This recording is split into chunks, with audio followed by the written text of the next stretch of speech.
மீகா தீர்க்கதரிசன புஸ்தகம் அதிகாரம் 1. யோதாம், ஆகாஸ், எசேக்கியா என்னும் யூதா ராஜாக்களுடைய நாட்களில் மொரேசா ஊரானாகிய மீகாவுக்கு உண்டானதும் அவன் சமாரியாவுக்கும் எருசலேமுக்கும் விரோதமாய் தரிசித்ததுமான கர்த்தருடைய வார்த்தை. சகல ஜனங்களே கேளுங்கள், பூமியே அதில் உள்ளவைகளே செவி கொடுங்கள். கர்த்தராகிய ஆண்டவர் தம்முடைய பரிசுத்த ஆலயத்தில் இருக்கிற ஆண்டவரே உங்களுக்கு விரோதமாக சாட்சியாய் இருப்பார். இதோ, கர்த்தர் தமது ஸ்தானத்திலிருந்து புறப்பட்டு வருகிறார். அவர் இறங்கி பூமியின் உயர்ந்த இடங்களை மிதிப்பார். மெழுகு அக்கினிக்கு முன்பாக உருகுகிறது போலவும், மலைகளிலிருந்து பாயும் தண்ணீர் தரையை பிளக்கிறது போலவும், பர்வதங்கள் அவர் கீழே உருகி பள்ளத்தாக்குகள் பிளந்து போகும். இது எல்லாம் யாக்கோபுடைய மீறுதலின் நிமித்தமும் இஸ்ரவேல் வம்சத்தாருடைய பாவங்களின் நிமித்தமும் சம்பவிக்கும். யாக்கோபின் மீறுதலுக்கு காரணம் என்ன? சமாரியா அல்லவோ? யூதாவின் மேடைகளுக்கு காரணம் என்ன? எருசலேம் அல்லவோ?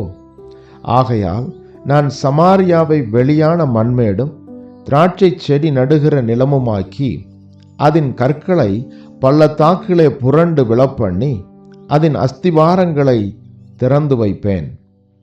அதன் சிறுபங்கள் எல்லாம் நொறுக்கப்படும். அதன் பணயங்கள் எல்லாம் அக்கினியால் எரித்து போடப்படும். அதன் விக்கிரகங்களை எல்லாம் பாழாக்குவேன். வேசி பணயத்தினால் சேர்க்கப்பட்டது திரும்ப வேசி பணயமாய் போகும். இதன் நிமித்தம் நான் புலம்பி அலறுவேன். பறிகொடுத்தவனாகவும் அம்மனமாகவும் நடப்பேன். நான் ஓரிகளைப் போல ஊளையிட்டு ஆந்தைகளைப் போல அலறுவேன்.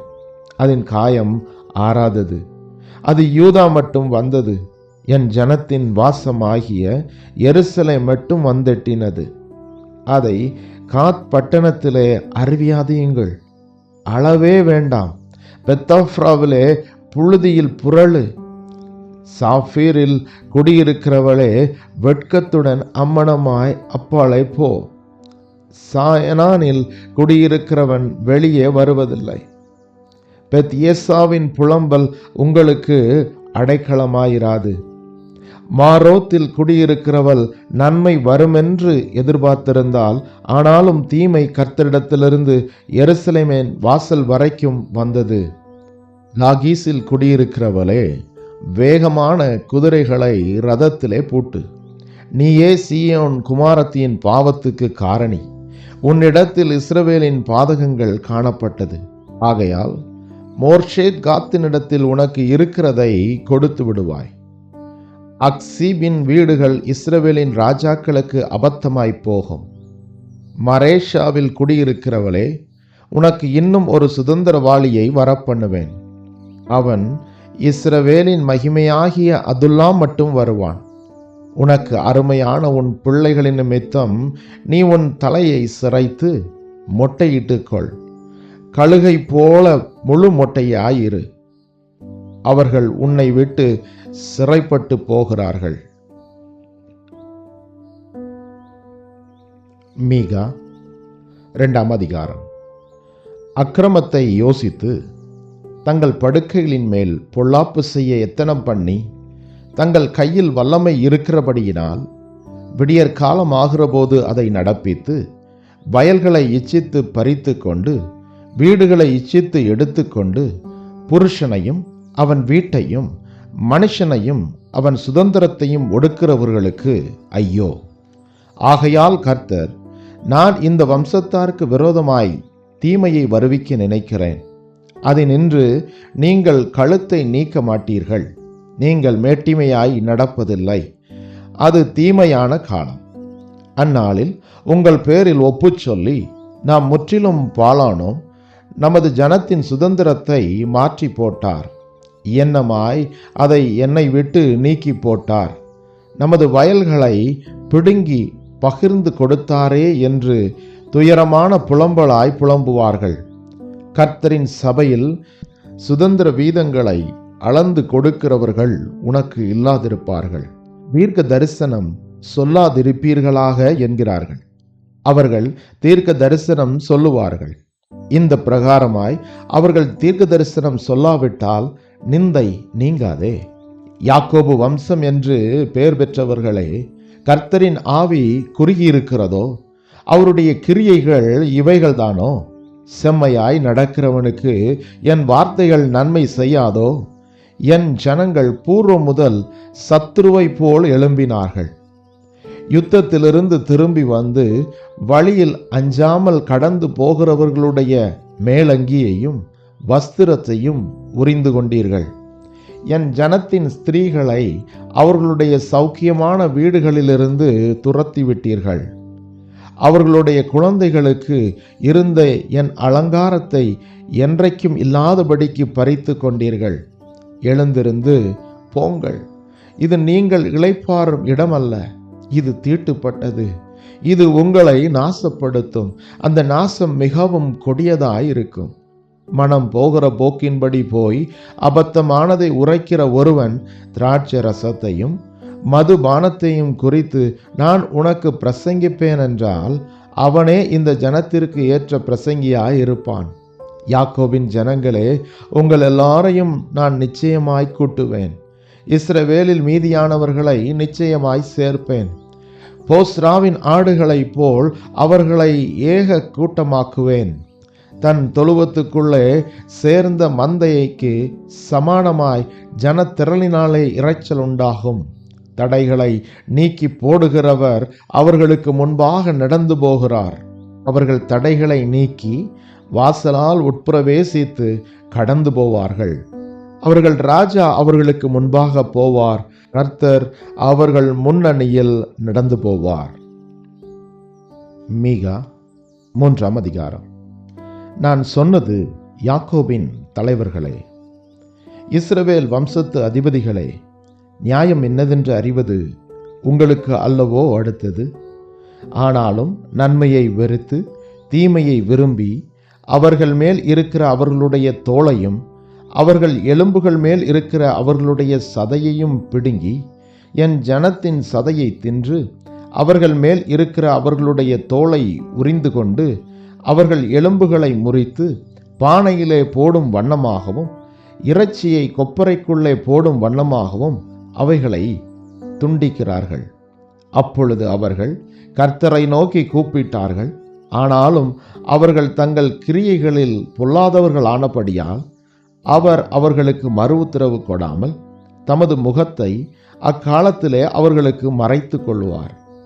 தங்கள் பற்களினால் கடிக்கிறவர்களாயிருந்து சமாதானம் என்று சொல்லி தங்கள் வாய்க்கு உணவை கொடாதவனுக்கு விரோதமாக சண்டைக்கு ஆயத்தம் பண்ணி என் ஜனத்தை மோசம் போக்குகிற தீர்க்கதரிசிகளுக்கு விரோதமாய் கர்த்தர் சொல்லுகிறது என்னவென்றால், தரிசனம் காணக்கூடாத ராத்திரியும் குறி சொல்லக்கூடாத அந்தகாரமும் உங்களுக்கு வரும். தீர்க்கதரிசிகளின் மேல் சூரியன் அஸ்தமித்து அவர்கள் மேல் பகல் காரிருளாய் போகும். தரிசனம் பார்க்கிறவர்கள் வெட்கி குறி சொல்லுகிறவர்கள் நாணி உத்தரவு கொடுக்கிற தேவன் இல்லாததினால் அவர்கள் எல்லாரும் தங்கள் வாயை மூடுவார்கள். நானோ யாக்கோபுக்கு அவன் மீறுதலையும் இஸ்ரவேலுக்கு அவன் பாவத்தையும் அறிவிக்கும்படி கர்த்தருடைய ஆவி அருளிய பலத்தினாலும் நியாயத்தினாலும் பராக்கிரமத்தினாலும் நிரப்பப்பட்டிருக்கிறேன். நியாயத்தை அருவருத்து செம்மையானவைகளை எல்லாம் கோணலாக்கி சியோனை இரத்த பழியினாலும் எருசலேமை அநியாயத்தினாலும் கட்டுவிக்கிற யாக்கோபு வம்சத்து தலைவர்களே, இஸ்ரவேல் வம்சத்து அதிபதிகளே, இதை கேளுங்கள்.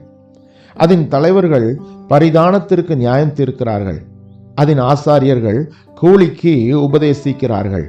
அதன் தீர்க்கதரிசிகள் பணத்துக்கு குறி சொல்லுகிறார்கள்.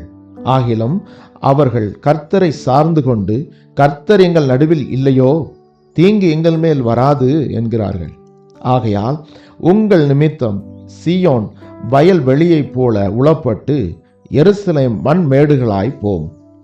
ஆலயத்தின் பர்வதம் காட்டு மேடுகளாய் போம். மீகா அதிகாரம் 4. ஆனாலும் கடைசி நாட்களில் கர்த்தருடைய ஆலயமாகிய பர்வதம் பர்வதங்களின் கொடுமுடியில் ஸ்தாபிக்கப்பட்டு மலைகளுக்கு மேலாய் உயர்த்தப்பட்டிருக்கும். எல்லா ஜாதிகளும் அதனிடத்திற்கு ஓடி வருவார்கள். திரளான ஜாதிகள் புறப்பட்டு வந்து, நாம் கர்த்தரின் பர்வதத்திற்கும் யாக்கோபின் தேவனுடைய ஆலயத்திற்கும் போவும் வாருங்கள். அவர் தமது வழிகளை நமக்கு போதிப்பார், நாம் அவர் பாதைகளில் நடப்போம் என்பார்கள். ஏனெனில் சியோனிலிருந்து வேதமும் எருசலேமிலிருந்து கர்த்தரின் வசனமும் வெளிப்படும். அவர் திரளான ஜனங்களுக்குள் நியாயம் தீர்த்து தூரத்திலுள்ள பலத்த ஜாதிகளை கடிந்து கொள்ளுவார். அப்பொழுது அவர்கள் தங்கள் பட்டயங்களை மண்வெட்டிகளாகவும் தங்கள் ஈட்டிகளை அரிவாள்களாகவும் அடிப்பார்கள். ஒரு ஜாதிக்கு விரோதமாய் மறு ஜாதி பட்டயம் எடுப்பதில்லை. இனி அவர்கள் யுத்தத்தை கற்பதும் இல்லை. அவனவன் தன் தன் திராட்சை செடியின் நிழலிலும் தன் தன் அத்திமரத்தின் நிழலிலும் பயப்படுத்துவார் இல்லாமல் உட்காருவான். சேனைகளுடைய கர்த்தரின் வாய் இதை சொல்லிற்று. சகல ஜனங்களும் தங்கள் தங்கள் தேவனுடைய நாமத்தை பற்றி கொண்டு நடப்பார்கள். நாங்களும் எங்கள் தேவனாகிய கர்த்தருடைய நாமத்தை பற்றி கொண்டு என்றென்றைக்கும் உள்ள சதா காலங்களிலும் நடப்போம்.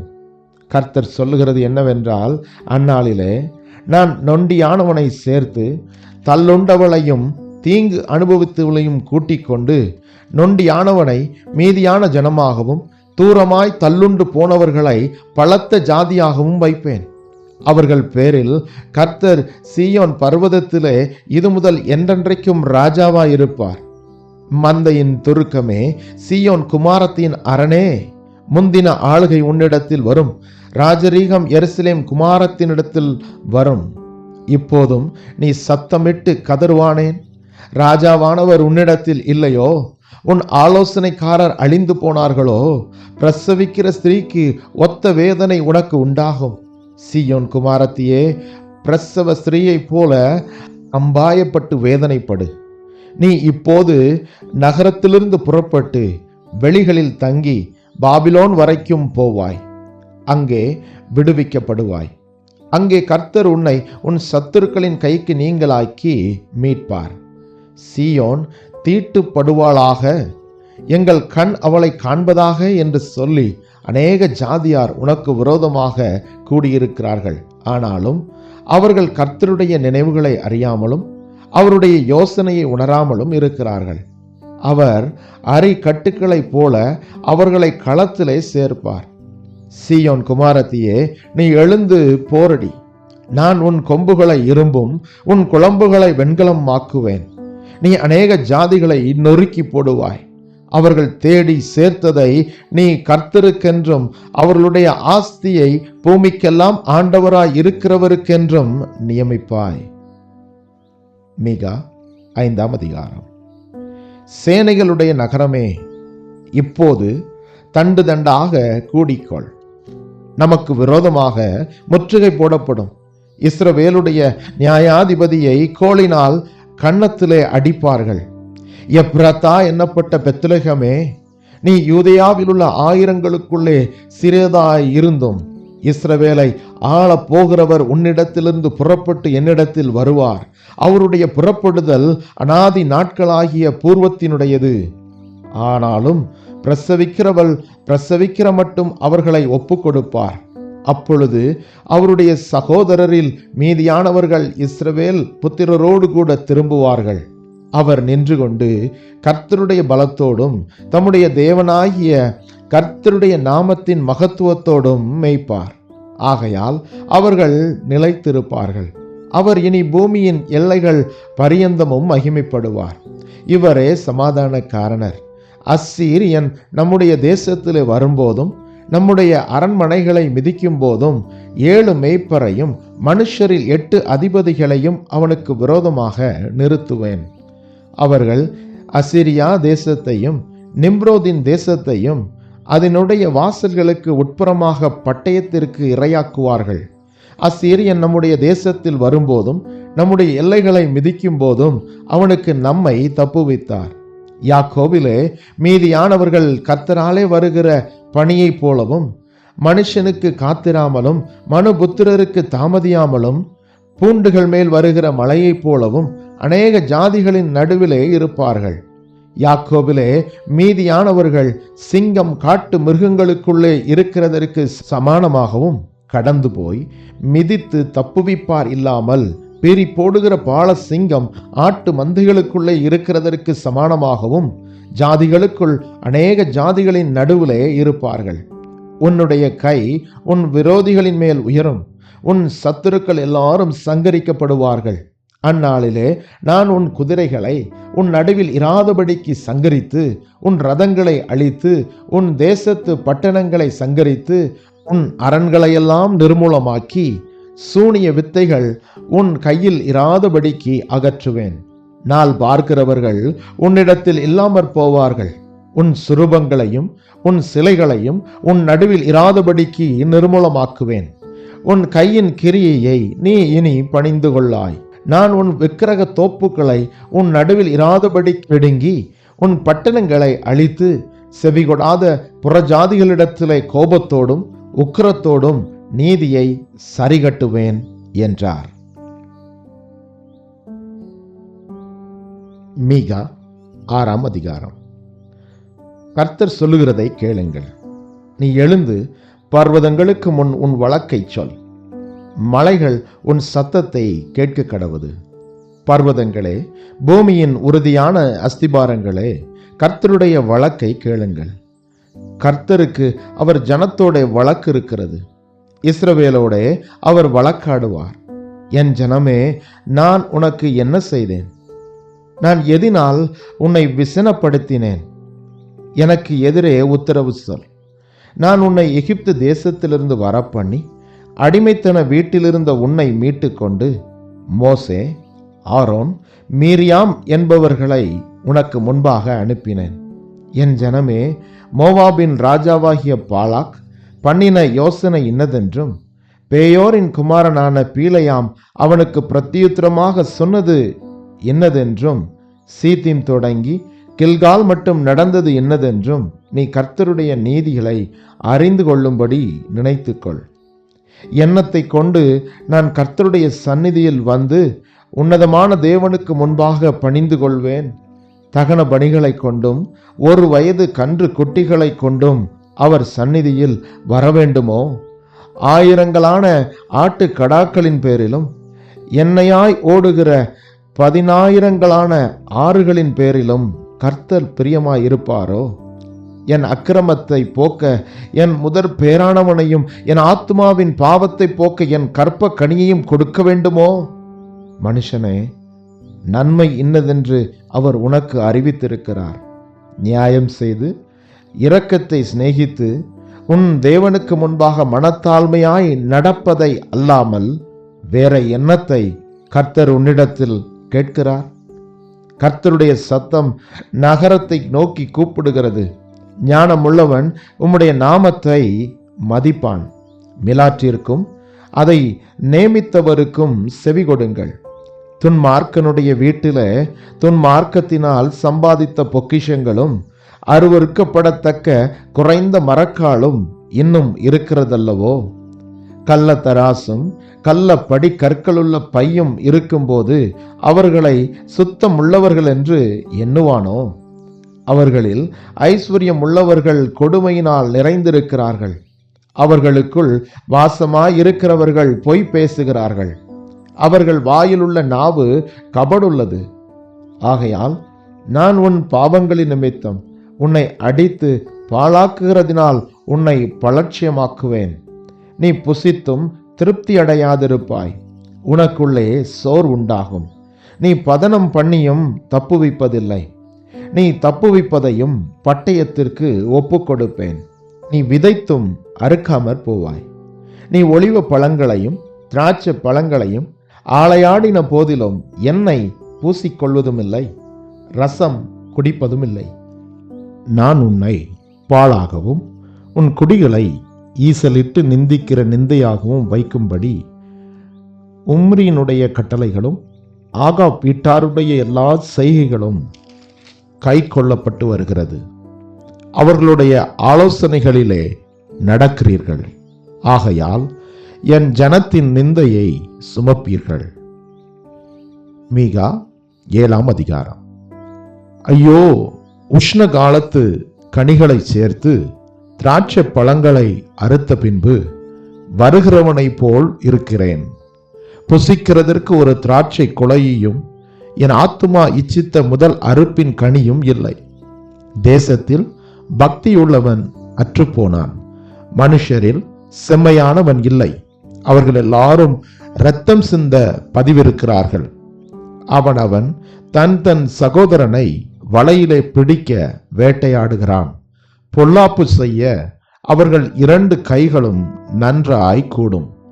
அதிபதி கொடு என்கிறான், நியாயாதிபதி கைகொலி கேட்கிறான். பெரியவன் தன் துராசையை தெரிவிக்கிறான். இவ்விதமாய் புரட்டுகிறார்கள். அவர்களில் நல்லவன் முட்செடி கொத்தவன், செம்மையானவன் நெருஞ்சிலை பார்க்கிலும் கடும் கூர்மையானவன். உன் காவக்காரர் அறிவித்த உன் தண்டனையின் நாள் வருகிறது. இப்பொழுதே அவர்களுக்கு கலக்கம் உண்டு. சிநேகிதனை விசுவாசிக்க வேண்டாம், வழிகாட்டியை நம்ப வேண்டாம். உன் மடியிலே படுத்து கொள்ளுகிறவர்களுக்கு முன்பாக உன் வாயை திறவாமல் எச்சரிக்கையாயிரு. மகன் தகப்பனை கனவீனப்படுத்துகிறான். மகள் தன் தாய்க்கு விரோதமாகவும் மருமகள் தன் மாமிக்கு விரோதமாகவும் எழும்புகிறார்கள். மனுஷனுடைய சத்துருக்கள் அவன் வீட்டார்தானே. நானோ வென்றால் கர்த்தரை நோக்கி கொண்டு என் ரட்சிப்பின் தேவனுக்கு காத்திருப்பேன். என் தேவன் என்னை கேட்டருளுவார். என் சத்துருவே, எனக்கு விரோதமாய் சந்தோஷப்படாதே. நான் விழுந்தாலும் எழுந்திருப்பேன். நான் இருளிலே உட்கார்ந்தால் கர்த்தர் எனக்கு வெளிச்சமாயிருப்பார். நான் கர்த்தருக்கு விரோதமாக பாவம் செய்தேன். அவர் எனக்காக வழக்காடி என் நியாயத்தை விசாரிக்க மட்டும் அவருடைய கோபத்தை சுமப்பேன். அவர் என்னை வெளிச்சத்திலே கொண்டு வருவார். அவருடைய நீதியை பார்ப்பேன். உன் தேவனாகிய கர்த்தர் எங்கே என்று என்னோட சொல்லுகிற என் சத்துருவானவன் அதை பார்க்கும்போது வெட்கம் அவளை மூடும். என் கண்கள் அவளை காணும்.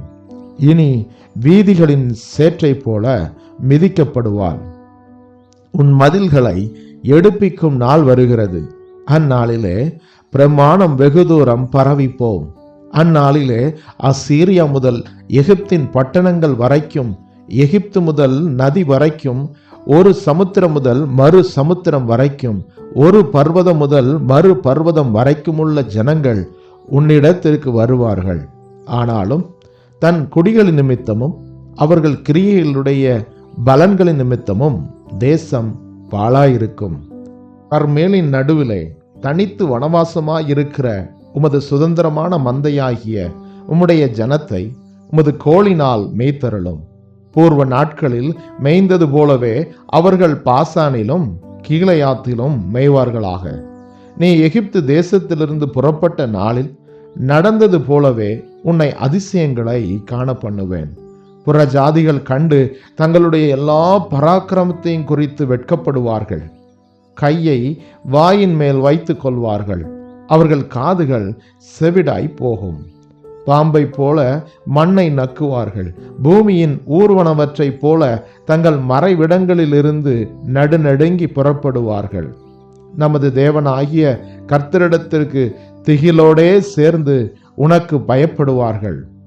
தமது சுதந்திரத்தில் மீதியானவர்களுடைய அக்கிரமத்தை பொறுத்து மீறுதலை மன்னிக்கிற தேவரீருக்கு ஒப்பான தேவன் யார்?